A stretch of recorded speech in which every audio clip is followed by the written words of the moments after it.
Lalong lumalakas ang ihip ng hangin. Mukha yatang may umos na darating. Oo nga, sana umuwi siya ng maaga dahil masyado niya akong pinag-aalala. Masaya siya sa kanyang ginagawa. Hindi niya ito mapigilan. Pabayaan mo na siya, huwag kang mag-alala. Oo nga, pero ipinangako niya sa akin na uuwi siya bago tumilim. Ayokong lumaki ang batang yun na hindi marunong tumupad sa kanyang mga ipinapangako. Sigon, huwag kang mag-alala sa kanya. Alam mo, kaya niya ang kanyang sarili. Pero bata pa siya. Wala pa siyang 10 taon kapag may nangyari sa kanya. Huwag na huwag mong kalilimutan ito, anak ko. Pwede kang maging ina niya, pero hindi mo maaring palitan ng ama.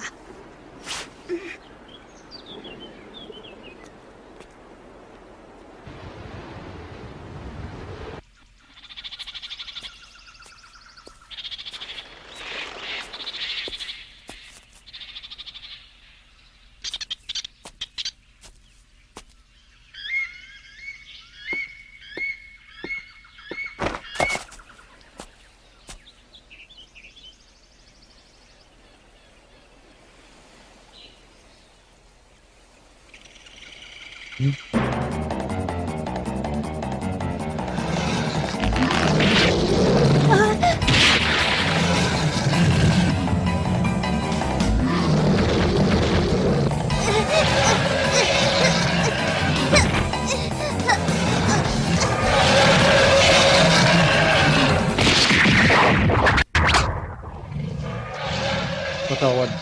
Kailangan kong gawin to bago ka makapanakit ng tao.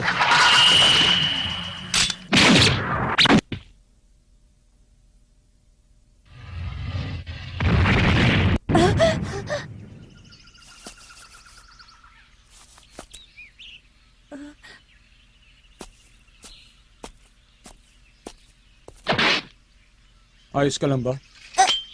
Oo.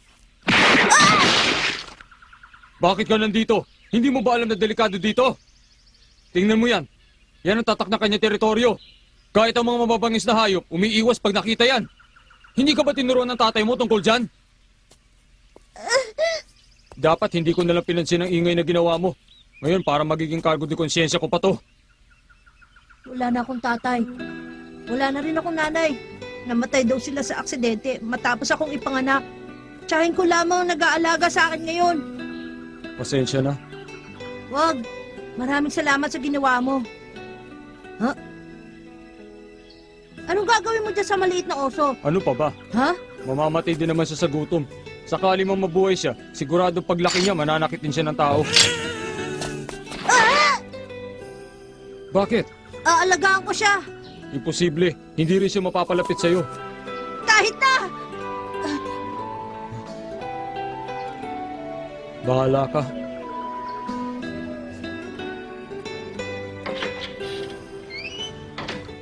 Gon! Bakit ka ginabi? Hindi ba't Patawad. Tita Mito. Gon? Anong nangyari? Bakit may sugat ka? Kasi po, nadulas po ako kanina sa may gubat. Tita Mito! Hindi ka masusugatan ng ganyan kung nadulas ka lang. Kung hindi ka magsasabi ng totoo, diyan ka matulog sa labas. Tama ka, Tita Mito. Nagsinungaling ako. Patawad! Kanina, noong nangangaso po ako, ay nakakita ako ng babing oso. Nung uhulihin ko na siya, kinalmot niya ako, kaya ako nasugatan. O sige, makakapasok ka na. Linisin muna natin yan bago ka kumain. Opo.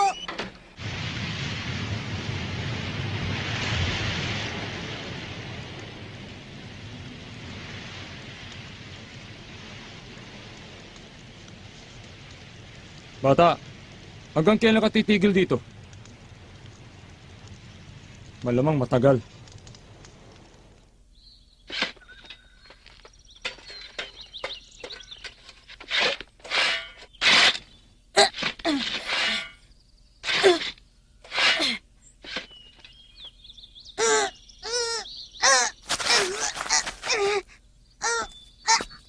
Huh?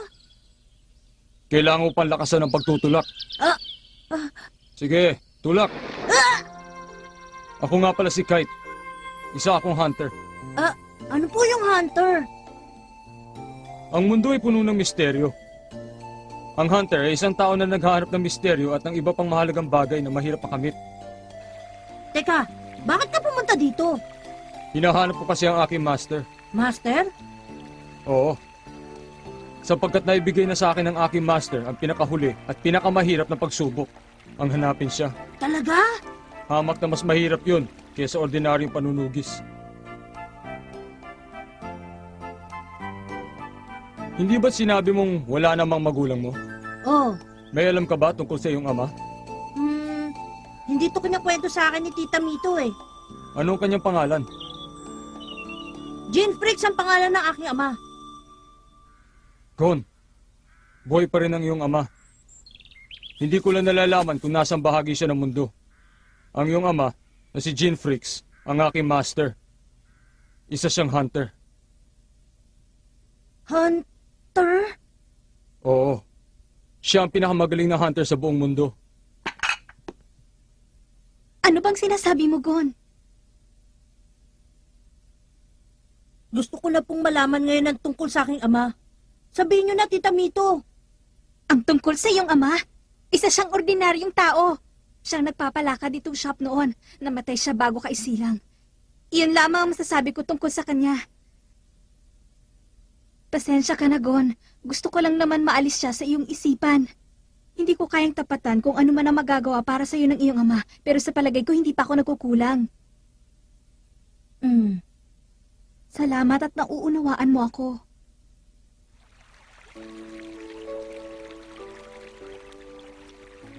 Bakit kaya nagsisinungaling sa akin si Tita Mito? Pero kung buhay talaga ang aking ama, bakit hindi niya ako binibisita? Siguro nga talagang pinabayaan na niya ako.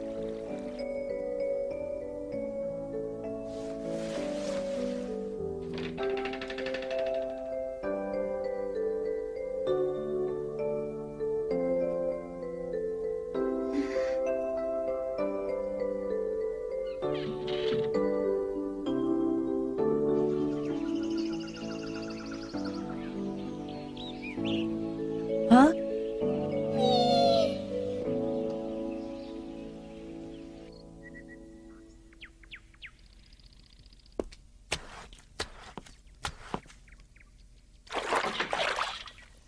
Hindi pa po bukas ang shop. Pasensya na po. Nagmamadali po kasi ako eh. Gusto mo ba yan? Oo, kukunin ko siya.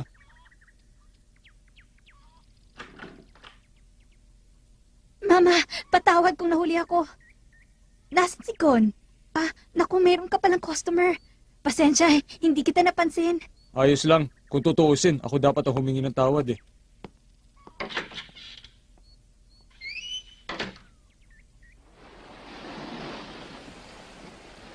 Sa palagay ko, hindi ko dapat ginawa yun. Pero, nung makita ko siya, Magsisisi ka lang. Kung gusto mo yung sunugin, dapat noon pa. Bakit ngayon mo lang gagawin? Mama, natatakot ako. Dahil nagtatanong na si Gon tungkol sa kanyang ama. Baka ito nang simula ng kanyang pag-alis. Kung gusto mo talagang maging kanyang ina, dapat mong maintindihan na darating ang araw na siya ay mawawala sa'yo. Hindi mo yan mapipigilan. Kagaya nung nangyari sa kanya. Oo. Ang kislap sa kanyang mga mata ay katulad ng sa kanyang ama. Hindi niya ito mapipigilan. oo, siya ang naging pinakamagaling na hunter. Higit sa lahat, ang hayop ay napapalapit sa isang tunay na hunter.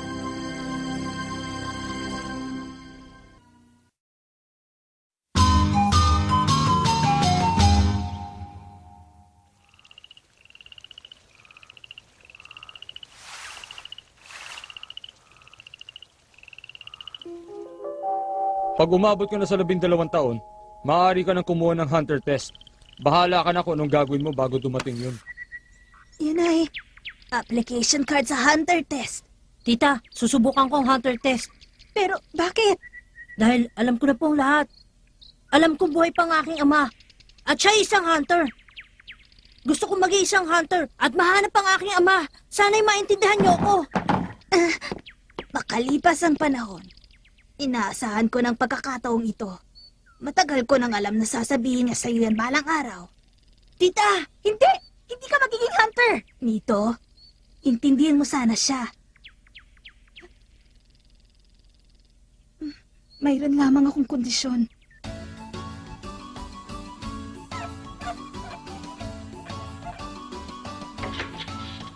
Huhuliin ni Gon yung magic guardian fish. Oo, sa loob ng 1 linggo. Ewan ko lang kung mahuhuli niya yung isda. Malabo. Balita ko masyadong malaki yung isdang yun. Kahit 5 tao, mahihirapan dun eh. Kung hindi niya magagawa yan, hindi niya makakayanang maging isang hunter.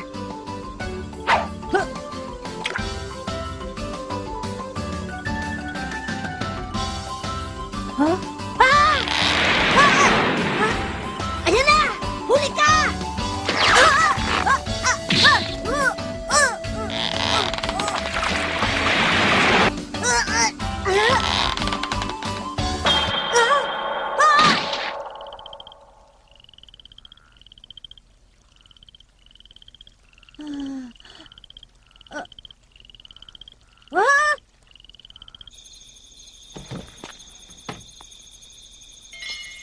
Palpak ka na naman.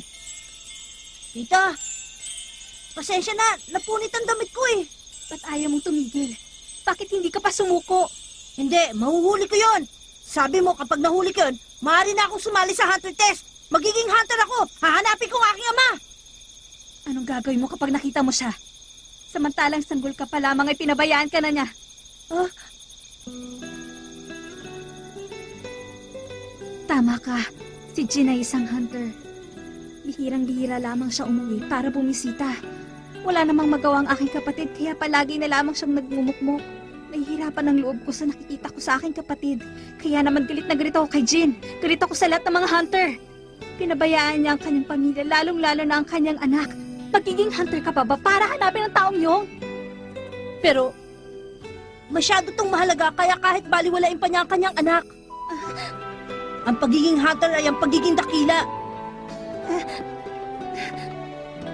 Siguro nga. Kung sa bagay, anak ka nga niya.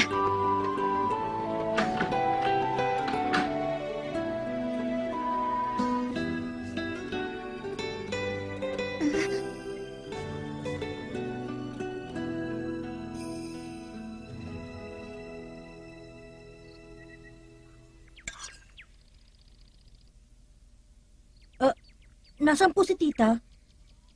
Ngayon ang huling araw ng inyong usapan. Bilisan mo ng pagkain.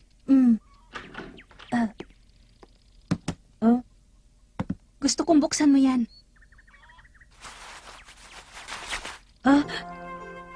Ito ay... Yan ang ginagamit ni Jin na pamingwit noon. Kapag hindi mo pa yun nahuli gamit yan, Tita Mito! Maraming salamat! Siguradong mahuhuli ko na ang magic guardian fish gamit ito!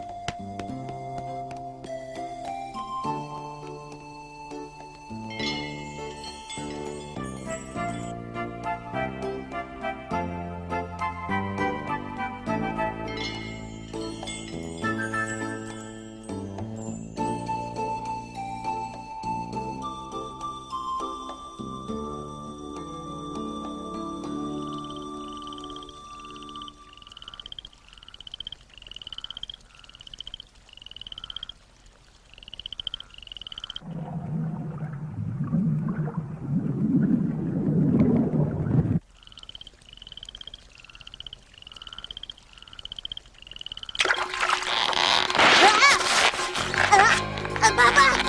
Huli ka!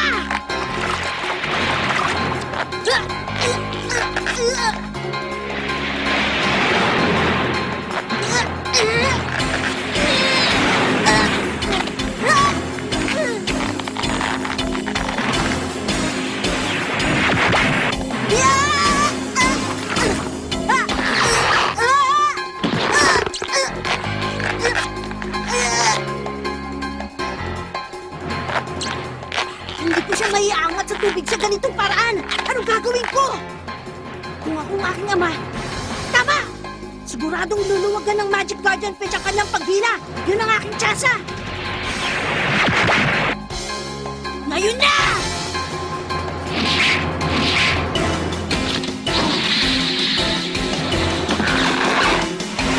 Ah!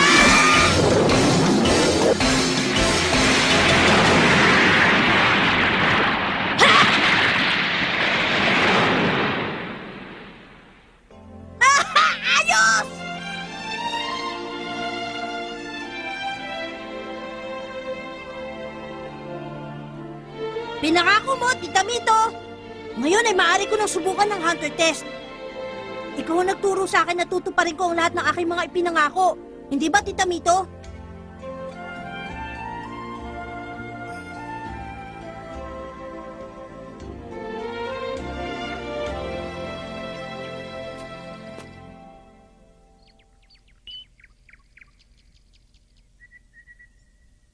Gawin mo ang gusto mo. Salamat po!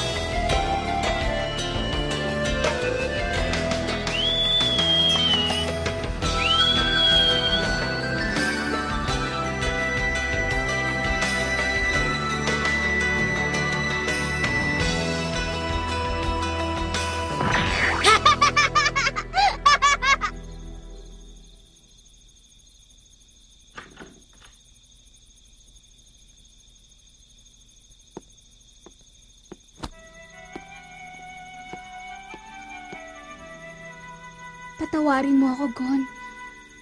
Dahil matagal na akong nagsisinungaling sa'yo. Hindi ka pinabayaan ni Jen. Nanalo lamang ako sa korte para mag-alaga sa'yo. Kaya kayo nagkahiwalay. Oo. Alam ko nagsisinungaling ka lang. Ah? Napapansin ko kapag nagsisinungaling ka. Dahil nakikita kong hindi ka makatingin sa aking mata. Gon! Ang bango ni Tita Mito. Hindi ko alam kung anong amoy ng aking tunay na ina.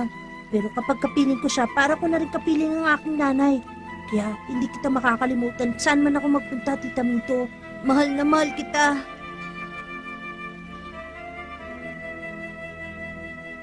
Ang huling pagsubok ay hanapin siya.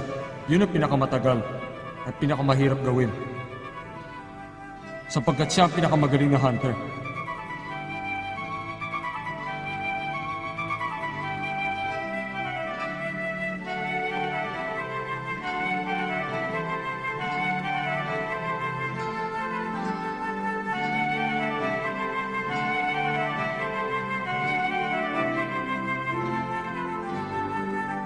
Papa, makikita rin kita.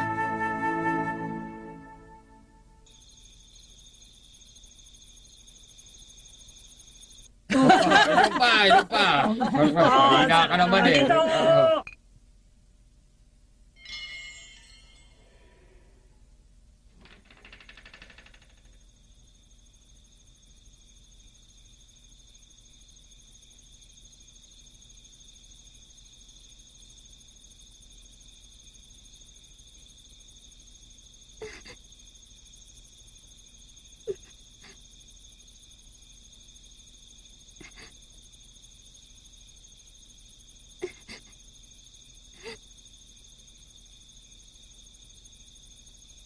Mag-iingat ka.